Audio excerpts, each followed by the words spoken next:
तो दोस्तों, एक बार फिर से हम लोग वीडियो के माध्यम से मुलाकात कर रहे हैं। अ, अभी हाल में जो है राष्ट्रीय सुरक्षा सलाहकार श्री अजीत डोभाल जो हैं वो ईरान की यात्रा पर थे और उस यात्रा को लेकर के काफ़ी सुगबुगाहट है। भारत में तो बहुत कम है। भारत में तो कुछ मतलब विशेष सेगमेंट्स में ही इसका कवरेज हुआ है, पर बाहर में कवरेज काफ़ी हुआ है। और जो दुनिया भर के स्ट्रेटेजिक कम्युनिटी है उसने जो है अपने अपने हिसाब से जिसको जो समझ में आया उस हिसाब से उसने कमेंट किया है। तो एक जो कमेंट है वो ये भी है, और पाकिस्तान और पाकिस्तान के लोगों से ज़्यादा बातचीत करना और उनसे संपर्क रखने वाले एक व्यक्ति हैं, उनसे उनका अपना एक आकलन है कि अमेरिका जो है अमेरिका के मर्जी के खिलाफ जो है ये भारत जो है वो कई काम कर रहा है। और जो है संभवतः जो है अमेरिका कभी ना कभी इस पर कार्रवाई करेगा। और या तो फिर ये भी हो सकता है कि अगर चीन जो है कुछ आक्रामक हो जाए तो फिर जो है अमेरिका के बारे में थोड़ा एक अलग दृष्टिकोण से सोचेगा भारत, ऐसा उनका कहना है। तो उनका ये कहना था कि जो ईरान वाला मामला है ये भारत जो है अपने तौर पे कर रहा है, और भारत जो है वो कहीं ना कहीं अमेरिका की मर्जी का खिलाफ वर्जी कर रहा है। तो एक तो ये बात है कि भारत अमेरिका की मर्जी से काम करेगा, ऐसी कोई बात कभी थी नहीं, ना अब है। लेकिन जो आकलन है उसको मैं समझता हूँ कि गलत है। आकलन पूरी तरह से गलत है, और वो इसलिए है क्योंकि अ, अभी हाल में जो है पूरे अंतर्राष्ट्रीय बिरादरी में जो है काफ़ी चर्चा थी इस बात की कि ईरान और सऊदी अरब जो कि आपस में काफ़ी हमलावर थे एक दूसरे को लेकर के, तो ईरान और सऊदी अरब जो है उनके अंदर जो है वो एक तरह का मेल मिलाप हो गया। और चीन ने दोनों के बीच में जो है एक मध्यस्थ की भूमिका निभाई और दोनों को मजबूर किया कि आप दोनों जो हैं वो हाथ मिलाएं और एक दूसरे के यहाँ निवेश करें और इस तरह की जो है वो। तो उसके बाद फिर भारतीय मीडिया में भी कई बार छपने लगा था कि जो है भारत इस पर कोई विशेष प्रतिक्रिया नहीं दे रहा है, और भारत की प्रतिक्रिया से ऐसा लगता है कि वो बहुत खुश नहीं है, लेकिन वो दिखाना भी नहीं चाहता है ना। तो जो भारत के विरोधी तत्व हैं उन्होंने भारतीय मीडिया में इस तरह की बातें लिखने लगी थी। कई लोगों ने ये भी कहा कि भारत को ही ये भूमिका निभानी चाहिए थी ईरान और सऊदी अरब के बारे में, लेकिन भारत जो है वो ऐसी कोई भूमिका नहीं निभाया और चीन जो है बाजी मार ले गया, है ना। तो फिर बात हुई कि भाई अब करना क्या है, मतलब, है ना। तो भारत की प्रतिक्रिया क्यों नहीं आ रही है और भारत इस पूरे मुद्दे को कैसे देखता है। तो अभी जो है हाल में जो है दोनों चीज़ों को आप मिला के देखें, है ना, कि चीन ने जो है मध्यस्थता कराई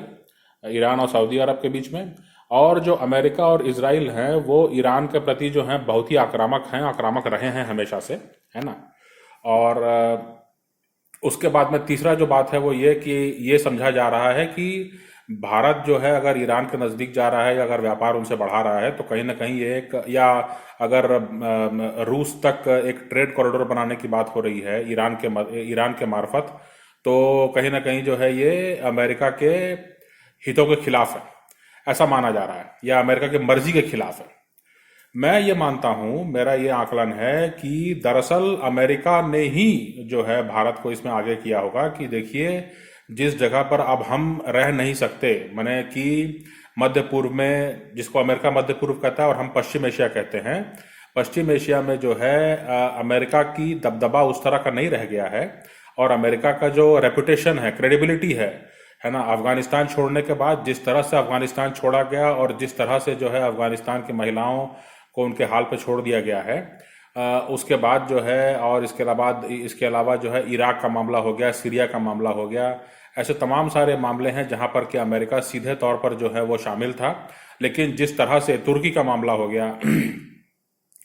तो जिस तरह से जो है कुर्दों का मामला हो गया, है ना, सीरिया में कुर्दों का मामला हो गया, चाहे तुर्की में कुर्दों का मामला हो गया, तो इस पूरे पूरा जो एक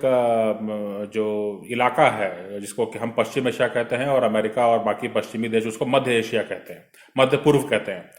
तो ये जो मध्य पूर्व का इलाका है यहाँ पर जो है अमेरिका और बाकी पश्चिमी देशों की क्रेडिबिलिटी अब जीरो हो गई है। लेकिन अमेरिका चाहता है कि यहाँ पर किसी न किसी माध्यम से उसका दबदबा बना रहे, किसी न किसी माध्यम से उसका इन्फ्लुएंस बना रहे। तो इसका तरीका क्या हो सकता है? अगर अमेरिका सीधे तौर पर कोई जोर आजमाइश करता है तो रशिया को भी बोलने का मौका मिलेगा। रशिया जो है वो अपने अपने तौर पर जो है गोलबंदी कर लेगा, है ना। चीन भी साथ देगा उसका, और चीन तो है ही वहाँ पे एक्टिव। तो इसीलिए जो है ये मामला समझ में आता है कि जो है अमेरिका और इजराइल जो है इस पूरे मामले से थोड़ा पीछे हटें और भारत को जो है वहाँ मौके दें, क्योंकि भारत जो है वो एक अलग तरीके से देखा जाता है।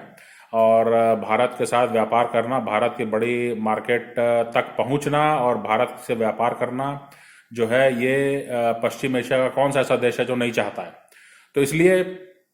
और अगर भारत यहाँ पर इन्वॉल्व रहेगा तो रूस भी जो है इसका विरोध नहीं करेगा। रूस भी जो है वो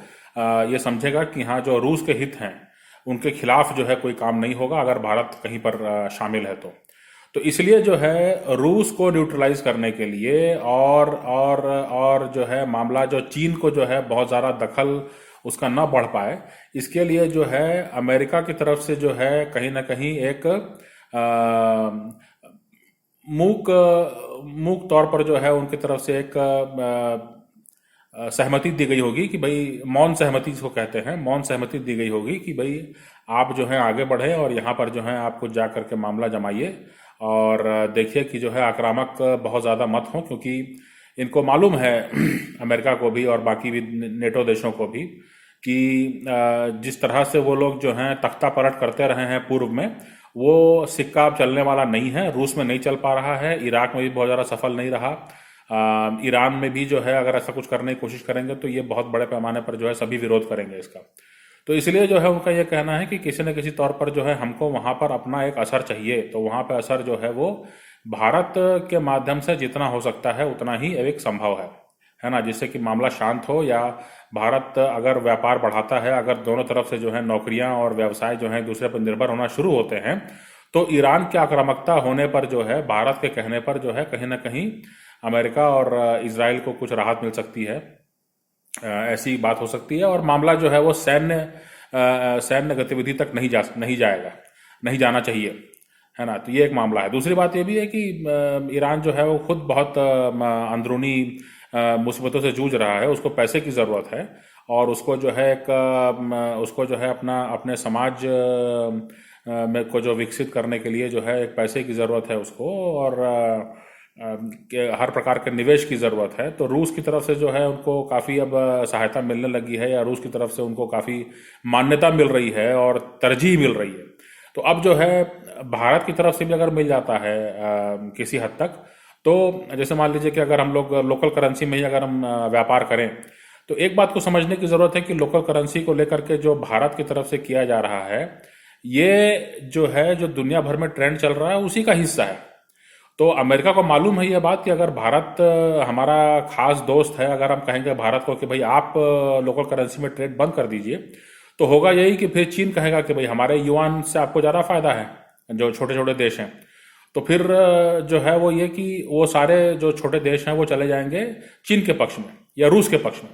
तो इसीलिए जो है भारत जब इस काम को करता है तो अमेरिका को कहता है कि आपने जो काम किया है, आपने जो डॉलर में जो रिजर्व्स थे रूस के, है ना, यूक्रेन पे हमले के बाद जो है आपने उसको कब्जे में कर लिया, या तालिबान को जो अफगानिस्तान का पैसा आपके पास रखा हुआ था डॉलर में, उस पर आपने कब्जा कर लिया। तो ये जो आपने हरकतें की हैं ये दुनिया भर में अब नाम हो चुका है, और दुनिया भर के लोगों को ये मालूम है कि अब जो है डॉलर में हम कितना रख सकते हैं,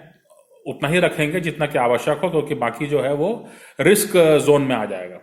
तो इसलिए जो है उनका ये कहना है कि जो है डी डॉलराइजेशन, यानी कि जो है लोकल करेंसी में या किसी वैकल्पिक करेंसी में जो है ट्रेड, ये तो होना ही है, ये ट्रेंड का हिस्सा है। तो अगर भारत के कम से कम अगर प्रभाव में रहेंगे ये देश, तो कहीं ना कहीं जो है वो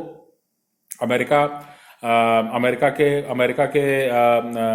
का काम भी होता रहेगा, या अमेरिका का प्रभाव भी बना रहेगा कहीं ना कहीं। इसमें एक उदाहरण भी देना चाहता हूँ। अभी हाल में जो है एक बयान काफ़ी मशहूर हुआ था, रो खन्ना, जो अमेरिकी सांसद हैं और भारतीय मूल के हैं, और मेरे ख्याल से अभी जो इंडिया अमेरिका कॉकस है, जो भारत और अमेरिका के बीच में जो सांसदों का गुट है अमेरिका में, जो कि भारत के प्रति रिश्तों को लेकर गंभीर रहता है, उसके वो चेयरमैन भी हैं मेरे ख्याल से। तो अभी हाल में जो है उन्होंने एक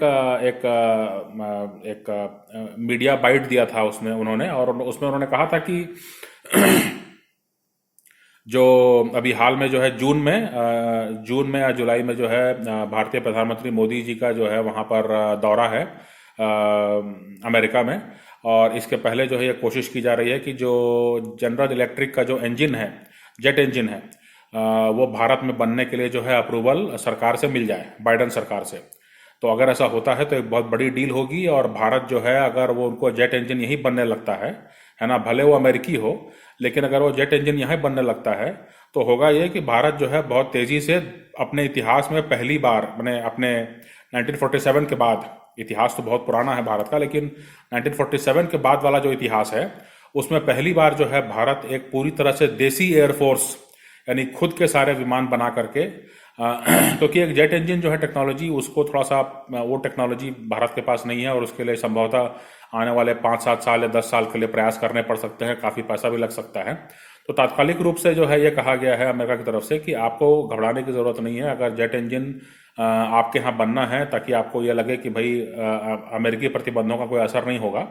तो आप अपने यहाँ बनाते रहिए इसको। और इसके आसपास जो है, जैसे अभी तेजस मार्क 2 जो है, जो मीडियम वेट फाइटर है, और इसके अलावा जो AMCA है जो कि 5th जनरेशन फाइटर है, इसका जो प्रोग्राम है वो काफ़ी हद तक आगे बढ़ चुका है। सिर्फ जेट इंजन का जो है सप्लाई लाइन का जो है वो एक सुनिश्चित होना ज़रूरी है, और इसके लिए जो है ये काम चल रहा है। इसके अलावा जो है मेरे ख्याल से एक सबसे ऊंची उड़ान भरने वाला जो MQ-9 रीपर ड्रोन है, उसका भी कोई एक फैसला हो सकता है, कोई डील हो सकती है बड़ी। तो कुल मिलाकर के मामला जो ये है कि अमेरिका जो है, दूसरी बात ये भी है कि उन्होंने इसी बाइट में जो है ये भी कहा कि अमेरिका जो है अब चाह रहा है कि मैन्युफैक्चरिंग जो है वो अमेरिका में आए, लेकिन वो ये भी चाह रहा है कि जो हमारे मित्र हैं, जो हमारे मित्र देश हैं, उनके वहाँ पर भी मैन्युफैक्चरिंग जो है वो हो। और इस लिहाज से जो है, जो एशिया में जो सप्लाई चेन है, उसमें अगर किसी को कुछ चाहिए, अगर किसी को कोई अब एक रेजिलियंट सप्लाई चेन बनाना है, तो भारत में जो है मैन्युफैक्चरिंग को हम जो है तरजीह देंगे और उसको हम प्रमुखता देंगे। तो मामला ये है कि अब सीधे तौर पर जो है उनको मालूम है कि अमेरिका से जो है डील करना या अमेरिका से डॉलर में डील करना कई लोग नहीं पसंद करेंगे, लेकिन फिर भी जो है अमेरिका चाहता है कि उसका दबदबा बना रहे, उसकी टेक्नोलॉजी से लोग जो हैं मुंह ना मोड़ें और चीन की तरफ न जाएं। और इसके लिए जो है भारत को तैयार किया जा रहा है, या भारत को उस तरह से कहा जा रहा है कि आप जो है अपने तौर पर जो आपकी विदेश नीति है उसके माध्यम से लोग नाराज नहीं होते हैं, आप अपनी विदेश नीति का इस्तेमाल कीजिए और जो है अपना एक कमर्शियल सप्लाई लाइन बनाइए, प्रोडक्शन बढ़ाइए, अपने यहाँ खुद प्रोडक्शन कीजिए, मैन्युफैक्चरिंग कीजिए, लोगों को नौकरी दीजिए, आपको भी संपन्नता मिलेगी, हमारा भी जो है काम होगा, हमारी कंपनियों को काम मिलेगा, और बीच में आप रहेंगे। आपके रहने से जो है बहुत सारे देश जो हैं, जो अमेरिका पर विश्वास नहीं करते हैं, वो कहीं ना कहीं जो है वो भारत को देख के कहेंगे कि भाई ठीक है, भारत अगर इसकी गारंटी लेता है तो फिर बात को मानेंगे वो। और यही चाहते हैं, क्योंकि वो आप देखिए श्रीलंका को बचाने वाला या बांग्लादेश को बचाने वाला जो है, आज बांग्लादेश का डील हो चुकी है कि भाई अगर भारत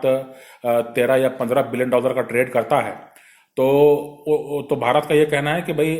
जो 2 बिलियन डॉलर का आप जो माल बेचते हैं, बांग्लादेश जो भारत को माल बेचता है वो 2 या 3 बिलियन डॉलर का होता है, और 15 बिलियन डॉलर का जो है भारत की तरफ से बेचा जाता है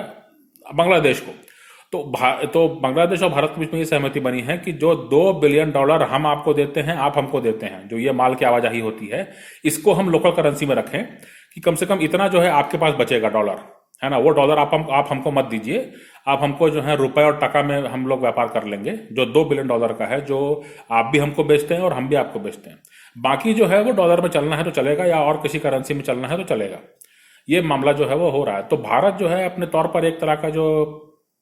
एक इकोनॉमिक ब्लॉक बना रहा है, और एक सप्लाई चेन जो श्योर करने वाला एक तरह का मैन्युफैक्चरिंग बेस जो है अपने आप को उस तरह से उभार रहा है अफ्रीका में, और यहाँ वहाँ कई जगह पर जो है साउथ ईस्ट एशिया में जो है एक निर्णायक भूमिका में, एक मित्र की भूमिका में, एक हर तरह की सहूलियत देने वाली और हर तरह से सक्षम मित्र की भूमिका में जो है भारत अपने आप को जो है ला रहा है। और अमेरिका का कहता है कि ठीक है, हमारी क्रेडिबिलिटी अब जीरो हो चुकी है और हमारा डोमेस्टिक पॉलिटिक्स भी काफ़ी उथल पुथल हो चुका है, तो इसलिए हमारी कंपनियों को अगर लाभ मिलता है भारत के माध्यम से ही मिल रहा है तो कोई दिक्कत नहीं है। भारत ही अपनी विदेश नीति के माध्यम से जैसा रखना चाहता है रखे, लेकिन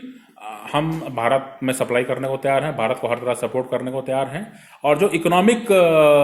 जो एंटेंगलमेंट है, इकोनॉमिक जो जो डील्स हैं, वो भारत अपने तौर पे करे, उससे सबको फ़ायदा होगा। यूरोप को भी फ़ायदा होगा, उससे अमेरिका को भी फ़ायदा होगा, है ना। और डेमोग्राफी भी नहीं बची है अमेरिका के पास या यूरोप के पास, है ना। सब लोग जो हैं वो पारिवारिक सिस्टम से मुंह मोड़ चुके हैं। तो ये जो है कारण है। और मुझे लगता है कि ईरान के साथ भी यही मामला है कि ईरान के बारे में जो है कहीं ना कहीं ये समझा गया है कि जो है सैन्य कार्रवाई करना संभव नहीं है आज के दौर में।